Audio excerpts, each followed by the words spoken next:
Hello and welcome to another episode of Freaky Fettuccine. On tonight's episode... Fuck! You thought Jeff the Killer was bad? You thought Jane the Killer was bad? Get ready, boys. This is Sad Jack the Murder. Not the murderer, the murder. Hi, I'm Jack, or at least I was. I will get into that. One night, while my mother was walking home from a long night at work, a man in a white hoodie raped her. 9 months later, I was born. I had black hair and blue eyes. On my 4th birthday, I got a long black and white striped scarf that my mother made herself. After I went to bed, I heard a scream. When I went to investigate, I saw my entire family sitting on the couch with smiles carved into their faces. I saw the man who came up to me and painted a smile onto my face with their blood. I saw his face. His skin was white. His hair was singed black. He had no eyelids, and a gruesome smile was carved into his face. I screamed and ran to the neighbors, where I called 911. When the police arrived, they saw me crying my eyes out and saw the smile painted on my face. They asked who did this to your family. Just one quotation mark. I'm not sure if that was the police saying it or this next sentence. It was a man in a white hoodie with singed black hair, leathery white skin, no eyelids, and a gruesome smile cut into his face. I could describe this accurately, being 4. They asked if they could take a DNA test, and through my tears I agreed. They took the sample at Sacred Heart Hospital. A few months later, the results showed I am the son of Jeffrey Woods, who was also the murderer. They told me a little bit about his past. They didn't tell me why they took a DNA test from me. I don't know. I just want to write this story to show what a special boy I am. He killed his whole family at the age of 13, except his brother, Lou, who later became Homicidal Lou, another serial killer, after the death of his fiancée, Susan. Jeff also kidnapped a girl named Jane Arkansas and set her on fire. She ran away from the hospital after receiving a package. She is believed to be Jane the Killer. They put me into foster care after that. Most of the family, sadly, were abusive. Being the son of a serial killer, I didn't really make many friends. I just stayed inside, drawing pictures of the gruesome face I had seen.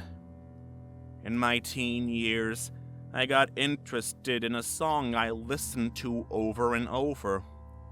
Behind Blue Eyes by The Who played all day long in my room, on my MP3 player, or on my computer.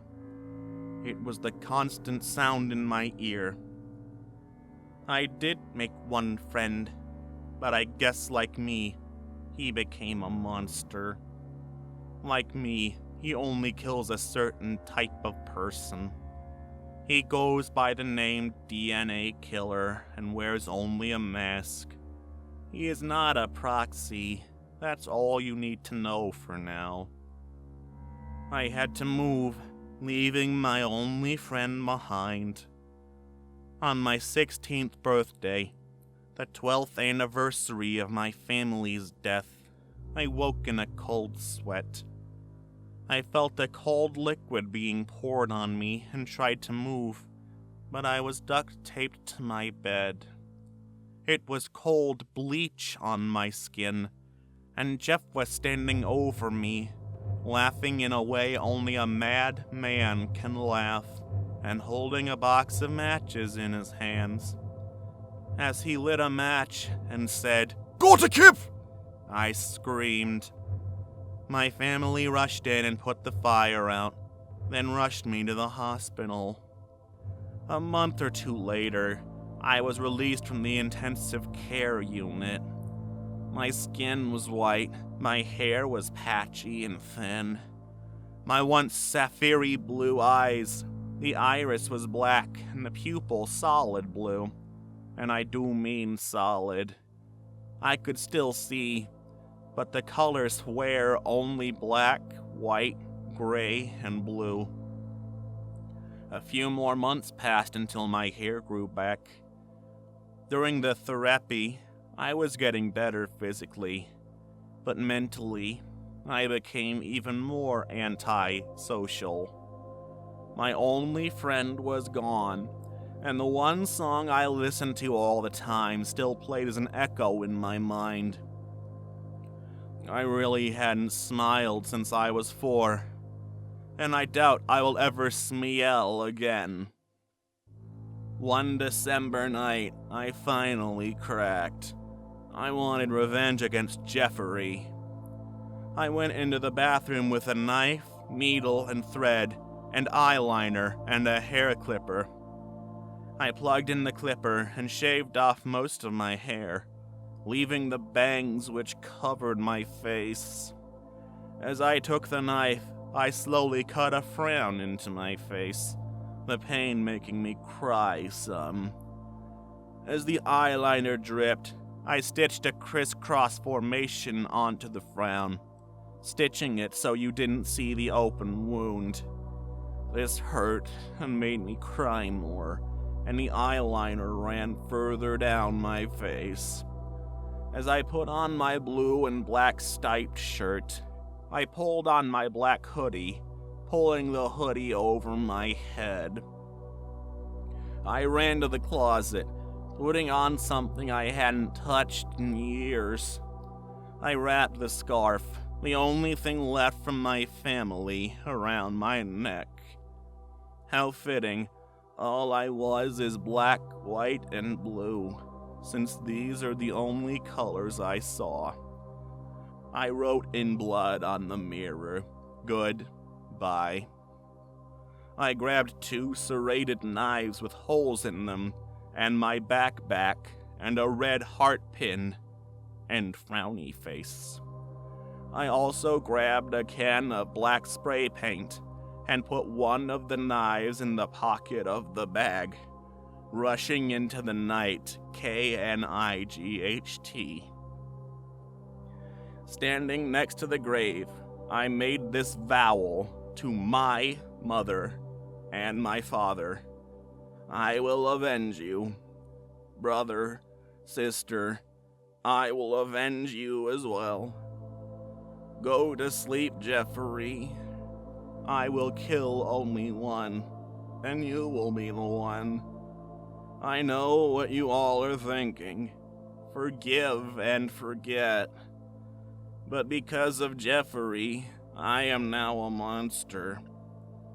Jane, I hope you read this, but the only way to kill Jeffrey is by his own blood, and that is me. Sad Jack the Murder, I really couldn't communicate this in the reading, randomly puts a space in between the last word of a sentence and the comma or period. But he's too sad to look back and proofread. He just has a bunch of serrated knives, a Linkin Park in the Who CD, spray paint, and an internet connection. He's very sad, and this is a very creepy story. And he's not just, a fan OC saying I'm the son of Jeff the Killer and therefore more powerful and popular.